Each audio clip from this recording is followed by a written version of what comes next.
அபிஷேக் சர்மா பரவாயில்ல விளையாடி இருக்காரு. சோ 6 முடிப்பாரான்னு பார்க்கணும். அபிஷேக் சர்மா நிறைய அடிச்சிருக்காங்க. ஏற்கனவே 13 6 அடிச்சிருக்காங்க.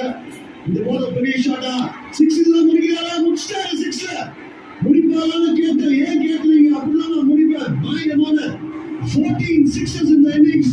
ஒரு ஃபேண்டாஸ்டிக் ஃபினிஷ். இதனால எஸ்எல்ஹெச் உடைய நெட் ரன் ரேட் வந்து எக்ஸ்ட்ராடனரியா இருக்கும். ஸோ கம்பீட் பண்ற சிஎஸ்கே, டிசி இந்த மாதிரி டீம்ஸ் டெஃபினெட்லி பயங்கர ஒரு டென்ஷனா இருக்கும். ஏன்னா இவங்க நெட் ரன் ரேட் எங்கேயோ போயிருக்கும், மைனஸ்ல இருந்தது. ஸோ இந்த மாதிரி ஒரு மோர் தென் 10 overs to spare. What a performance, extraordinary with the ball, summer fielding. இது வந்து அதாவது ஒரு dream game for Sunrisers Hyderabad. இந்த மாதிரி ஒரு கேம் அவங்களே இவ்வளவு வருஷத்துல ஆடி இருப்பாங்களா அப்படின்றாங்க. டிகாக் பாருங்க, ஆப்போனன்ட்ஸ்லாம் வந்து அப்ரிஷியேட் பண்ற அளவுக்கு அவங்க வந்து டோட்டலி அவுட் பிளேட். அதாவது ஒவ்வொரு மேட்ச்லயும்